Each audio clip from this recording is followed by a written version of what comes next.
Gold যেইভাবে down trend continue করতেছে, gold কি আরও আসলে নিচে যাবে নাকি গোল্ডের আসলে এই পর্যন্তই লেভেলে আসা, এখান থেকে আর নিচে যাবে না, সেই বিষয়গুলো সম্পর্কে আজকে আমরা জানবো। এর আগের দিনে অর্থাৎ লাস্ট যেদিন আমরা আসলে ড্র করেছিলাম, যে লেভেলগুলো মার্ক করেছিলাম তার থেকেও কিন্তু মার্কেট আরও অনেক নিচে চলে আসছে। বাট গুরুত্বপূর্ণ যে বিষয়টা, প্রত্যেকটা লেভেল কিন্তু আমাদের রেসপেক্ট করে করে নিচে নামছে। একটা লেভেল ব্রেক করছে, আবার সেই লেভেল থেকে নিচে আসছে, আবার ব্রেক করছে, আবার এখান থেকে রিজেকশন দিয়ে আবার নিচে আসছে। ছোট রিটেস্টের সাথে এখান থেকে মার্কেট নিচে কিন্তু এই পর্যন্ত চলে আসছে। তো সেই অনুযায়ী আজকে আসলে আমরা গোল্ডের কোন জায়গা থেকে বাই অথবা সেল করতে পারি সেই বিষয়গুলো সম্পর্কে জানবো। ভিডিওটি শুরু করার আগে অবশ্যই ভিডিওতে একটা লাইক দিয়ে ভিডিওটি দেখে শুরু করবেন। চ্যানেলে যদি নতুন হয়ে থাকেন তাহলে অবশ্যই চ্যানেলটা সাবস্ক্রাইব করে রাখবেন।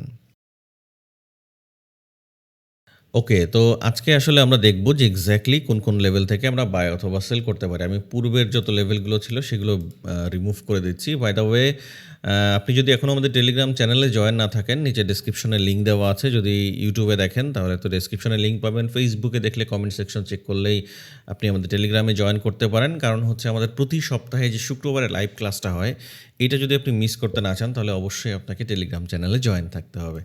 আজকে অবশ্য আমি অ্যানালিসিস ভিডিও দিতে চেয়েছিলাম না। আজকে আমি একটু ব্যক্তিগত কাজে গতকাল রাতে অনেক বেশি দেরি হয়ে গিয়েছিল, কারণ আজকে আমার জন্মদিন। তো সেই অনুযায়ী আসলে আজকে আমি ভেবেছিলাম হয়তোবা উঠতে পারবো না। কিন্তু বাট তারপরেও মাথায় একটা জিনিস থাকে যে অনেকেই হয়তোবা বসে আছে এই অ্যানালাইসিসের জন্যে। তো সেই জন্যে একটু দেরি হয়ে গেল। বাট তারপরেও চেষ্টা করছি অ্যানালিসিসটা দেওয়ার। আপনারা আমার জন্য দোয়া করবেন যাতে প্রতিনিয়ত এভাবেই আমি আসলে আপনাদেরকে অ্যানালাইসিসগুলো শেয়ার করতে পারি এবং প্রতিনিয়ত যাতে এইভাবে দিতে পারি। আল্লাহ যাতে আমাকে সুস্থ রাখে। ওকে? তো যাই হোক, সেই অনুযায়ী আজকে আমরা যদি একটু দেখি কোন লেভেল থেকে বাই অথবা সেল করা যেতে পারে। আমরা ১ ঘন্টা টাইম ফ্রেমে যদি আমরা আসি, তার আগে আমি একটু ছোট করে যদি বলি, আমার ধারণা গোল্ডের প্রাইস আর খুব একটা বেশি নিচে যাওয়ার কথা না। সর্বোচ্চ ৪৫-এ যেতে পারে। এই সমস্ত জায়গা থেকে গোল্ড হয়তোবা উঠে যাবে। এর বেশি আর নিচে যাওয়ার সম্ভাবনা কম। কারণ এই যে মার্কেট যতটা নামছে এটা জাস্ট উইদাউট রিটেস্টে মার্কেট অনেক দূরে উঠেছিল, সেই কারণে হয়তোবা নেমেছে। এখন আস্তে, আস্তে দেখবেন ১ থেকে ২ মাসের মধ্যে বা মিনিমাম হয়তোবা ১ মাস লাগতে পারে। ১ মাসের মধ্যে আবার অল টাইম হাই ব্রেক করে দিবে। তো যাই হোক, এখন এই মুহূর্তে যেটা দেখতে পাচ্ছি, যদি আমরা ২ টা লেভেল মার্ক করে রাখি ১ ঘন্টা টাইম ফ্রেমে, দ্যাট মিনস এইগুলো আমাদের স্ট্রং রেজিস্ট্যান্স লেভেল। এই লেভেলগুলো থেকে মার্কেটের রিঅ্যাকশন আমরা দেখতে পাবো এবং এখান থেকেই মার্কেটের রিজেকশন হওয়ার চান্স বেশি বা আস্তে, আস্তে উপর দিকে যাওয়ার সম্ভাবনা। এখন এই মুহূর্তে যেটা দেখতে পাচ্ছি, মার্কেট কিন্তু অলরেডি একটা স্ট্রং সাপোর্ট লেভেল থেকে ওঠার ট্রাই করছে। যেমন দেখেন এই যে গ্যাপটা, এই গ্যাপের আগে মার্কেট কি করছে? এই জায়গাটা দেখেন, বারবার মার্কেট কি করছে? সাপোর্ট নিয়েছে। বারবার মার্কেট কিন্তু সাপোর্ট নিয়েছে। এই যে লেভেলটা খুবই স্ট্রং লেভেল। কোন লেভেল? যদি লেভেলটা আমি মার্ক করে দিই, ৪,৫৭১ থেকে ৪,৬০১, এই যে লেভেলটা স্ট্রং লেভেল, এই লেভেলটা কিন্তু মার্কেটের খুবই স্ট্রং লেভেল। খুবই একদম মানে খুবই স্ট্রং। কারণ এই লেভেলটা যদি ব্রেক করে ফেলে খুব বেশি আসার চান্স আছে বলে আমার ধারণা। মনে হচ্ছে যে খুব বেশি সম্ভাবনা না এর নিচে আসার। সর্বোচ্চ এই যে এই সমস্ত লেভেলে আসতে পারে। আমি যদি আরেকবার একটু মার্ক করে দেই আপনাদের, তাহলে আপনাদের বুঝতে সুবিধা হবে। ৪,৪৭২ থেকে ৪,৪৯৯, এই ধরনের লেভেলে একবার মার্কেট আসলেও আসতে পারে। খুব বেশি সম্ভাবনা যদিও আমি দেখতে পাচ্ছি না, খুব কমই দেখছি। বাট হতে পারে। বাট আমার ধারণা এখান থেকে মার্কেট আস্তে, আস্তে উপরের দিকে যাবে। বাই দ্য ওয়ে, আপনি যদি ট্রেডিং শিখতে চান তাহলে আমাদের এই চ্যানেলটা আপনি ভিজিট করে আসতে পারেন। ট্রেডিং সম্পর্কে একদম ক্লিয়ার ধারণা পেয়ে যাবেন। ডেসক্রিপশনে লিঙ্ক দেওয়া আছে। তো এই মুহূর্তে দেখেন, এই যে যেহেতু স্ট্রং একটা সাপোর্ট লেভেলে মার্কেট আছে, এখন দেখেন আমি বললাম যে এইখান থেকে নিচে নামার সম্ভাবনা কম। তার মানে কি নিচে যাবে না? হ্যাঁ, যেতে পারে। মার্কেট যেহেতু এখন ডাউন ট্রেন্ডে, আমরা কিন্তু সেলই খুঁজবো। এখন তো কিন্তু বায়ের মানে খোঁজার সম্ভাবনা কম। সেলই কিন্তু আমাদের দেখতে হবে যে এক্স্যাক্টলি মার্কেট কী করতেছে। এবার দেখেন, মার্কেট যেহেতু এখান থেকে সাপোর্ট নিয়ে ওঠা শুরু করছে, এটা যদি আমরা একটু ১৫ মিনিট টাইম ফ্রেমে যাই তাহলে আপনাদের বোঝাতে সুবিধা হবে। আপনারা ডিসিশন নিতেও ভালো পারবেন বা আপনাদের ডিসিশন নিতে সুবিধা হবে। দেখেন এই মুহূর্তে মার্কেট কী করছে? মার্কেট এই যে একদম ডাউন ট্রেন্ড মানে lower high, lower low, lower high, lower low create করে কিন্তু মার্কেট নিচের দিকে নামছে, তাই না? এবং এই জায়গায় একটা মানে ডাবল বটম করে উপরে ওঠার চেষ্টা করছে। এই মুহূর্তে মার্কেটের যে স্ট্রং যে লেভেলগুলো, সেই লেভেল যদি আমি বলি, দেখেন প্রত্যেকটা লেভেল আমি যদি একটু 15 টাইম ফ্রেমে যদি একটু আপনাকে অ্যাডজাস্ট করে দিই, তাহলে আপনাদের বুঝতে সুবিধা হবে। এই লেভেলটা, এখানে একটা লেভেল আছে 4983 থেকে 5028, এই লেভেলটা খুবই আমাদের স্ট্রং লেভেল। সেকেন্ড আরেকটা লেভেল, এই লেভেলটা আমরা যদি একটু অ্যাডজাস্ট করে দিই, তাহলে আপনাদের জন্য আরেকটু সুবিধা হবে বোঝার জন্যে। এক্স্যাক্টলি, ওকে। এই লেভেলটা, এটা হচ্ছে 4846 থেকে 4897। এই মুহূর্তে গোল্ডের এই জায়গা থেকে যদি মার্কেট উঠে, দেখেন আমরা এই মুহূর্তে বায়ের প্ল্যানটা আসলে করতে পারছি না কেন? মার্কেট যেহেতু প্রপার মানে ডাউন ট্রেন্ডে, মার্কেট যে কোনো সময় আরও মানে এক ধাপ নিচে আসতে পারে, কারণ মার্কেট উঠবে, বাট ওঠার আগে এইখান থেকে এই সমস্ত রেঞ্জে আরেকবার একটু আসতে পারে। তো এই মুহূর্তে আমাদের প্ল্যানটা কী হতে পারে? আসলে বাই কোন জায়গা থেকে করতে পারি, সেল কোন জায়গা থেকে করতে পারি? এই জায়গা থেকে মার্কেট উঠলে আমরা এই সমস্ত এরিয়াতে হয়তোবা আমরা একটা সেলের দেখা পেতে পারি।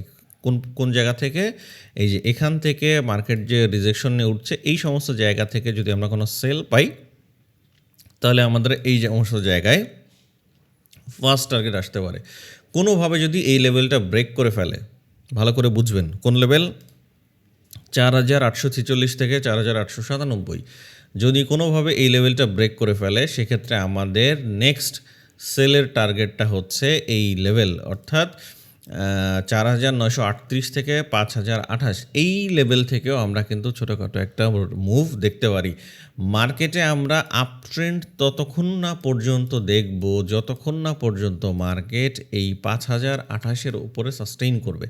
অর্থাৎ মার্কেট যদি এই 5028-এর উপরে মানে আপ ট্রেন্ড কন্টিনিউ করে, মানে হায়ার হাই করতে করতে ওঠে, সেক্ষেত্রে আমরা ধরে নেব যে হ্যাঁ, মার্কেট আপ ট্রেন্ডে গিয়েছে। আদারওয়াইজ কিন্তু মার্কেট ডাউন ট্রেন্ড কন্টিনিউ করছে, সেটাই আমরা ধরে নেব ডাউন ট্রেন্ডের সাথে যাবে। দ্বিতীয় আর একটা বিষয় আমি আপনাদের সাথে একটু শেয়ার করি। এখানে দেখেন একটা ট্রেন্ড লাইন আছে। যদি খেয়াল করে থাকেন এতক্ষণে, তাহলে তো বুঝতেই পারছেন, দেখেই একদমই বোঝাই যাচ্ছে যে এখানে একটা ট্রেন্ড লাইন হয়েছে। এই ট্রেন্ড লাইনটা ব্রেকআউট করলে কিন্তু মোটামুটি আমরা একটা ভালো মুভ দেখতে পাবো। দেখেন এই মুহূর্তে কিন্তু একটা ট্রেন্ড লাইন হয়ে আছে। এই যে আমি এই নিচে এই সেলটা বললাম, এর কারণটা কি? এর কারণ হচ্ছে আমরা ট্রেন্ড লাইন যখন ব্রেকআউট করে ফেলে, তখন কিন্তু সাথে সাথে আমরা সেলের এন্ট্রি নেই না। মানে স্ট্র্যাটেজি অনুযায়ী কোনো ট্রেন্ড লাইন যখন ব্রেকআউট করে ফেলে, কারণ এটা সত্যি সত্যি ব্রেকআউট করেছে নাকি ফেক আউট দিয়েছে, এটা কিন্তু বোঝা মুশকিল হয়ে যায়। সেক্ষেত্রে কি করতে হয়? স্ট্র্যাটেজি অনুযায়ী ট্রেন্ড লাইন যখন ব্রেকআউট করে ফেলে, ওইটা যখন আবার রিটেস্ট করতে আসে, তখন আমরা আসলে বায়ের প্ল্যান করি। সেই অনুযায়ী মার্কেট যখন এইখান থেকে ট্রেন্ড লাইন যদি ব্রেকআউট করে ফেলে, একটা মুভ আমরা দেখতে পাবো। রিটেস্টে আসলে তখন আমরা আসলে বায়ের প্ল্যান করতে পারি। এই বিষয়গুলো আমরা আপাতত একটু মাথায় রাখতে হবে। তো সেই অনুযায়ী আজকের দিনের জন্যে এই মুহূর্তে মার্কেট যেহেতু এখান থেকে ওঠা ট্রাই করছে, দেখা যাক কী করে। বাট এই মুহূর্তে আমার ধারণা এই সমস্ত এরিয়া থেকে আমরা একটা সেল আসতে পারে। যদি না আসে, এই সমস্ত জায়গা থেকে সেল এসে আর এই পর্যন্ত আসতে পারে। তারপরে আমরা এখান থেকে যদি বাইং কোনো প্যাটার্ন তৈরি করে, সেক্ষেত্রে আমরা বায়ের প্ল্যান করতে পারি। এই মুহূর্তে আসলে বায়ের প্যাটার্ন মানে বায়ের জন্য চিন্তা করা যাচ্ছে না। এক্স্যাক্টলি মার্কেট মানে কোন সময় কোন সিচুয়েশন তৈরি করে, সেটার উপর ডিপেন্ড করছে। ওকে, তো যাই হোক, আজকে আমি আশা করছি আপনারা এই লেভেলগুলো মার্ক করে রেখেছেন। আমি আবারও বলছি, মার্কেট যদি এই 5028 থেকে 4983 এই লেভেলের উপরে সাস্টেইন করে, সেক্ষেত্রে কিন্তু মার্কেট আপ ট্রেন্ডে চলে যাবে। আর একটা বিষয় আমি বলে রাখি, ধরেন কোনোভাবে মার্কেট এইখান থেকে একবারে ব্রেক করে এই লেভেলটা উপরে চলে গেল, তখন আপনি কি করবেন? তখন ওয়েট করবেন, মার্কেট এর উপরে যদি একবার চলে যায়, নিচে কিন্তু একবার আসবে। হ্যাঁ, নিচে আসার পরে সেখান থেকে মার্কেট যখন আবার উঠবে, সেই লেভেলগুলো কোন কোন লেভেল হতে পারে? সেইটা হতে পারে যে এই ধরনের, এই যে এই সমস্ত লেভেলে মার্কেট যখন আবার আসবে ফিরে, তখন আবার বায়ের করা যেতে পারে।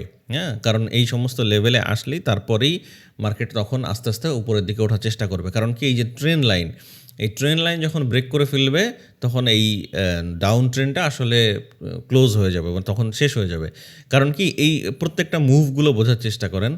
এই যে এখান থেকে যখন মার্কেটে যে ডাউন ট্রেন্ড করে করে নিচে নামছে, সব কিন্তু এই মুভগুলো ছোট ছোট। হ্যাঁ, কারণ এখান থেকে আর বড় মুভ করতে পারছে না। সুতরাং মার্কেট খুব বেশি নিচে যাওয়ার চান্স কম। আমার ধারণা, যদি এখান থেকে আরেকবার নিচে আসে এই সমস্ত লেভেল থেকেও, তাহলে হচ্ছে 4499 থেকে 4472 এই সমস্ত জায়গায় আসতে পারে।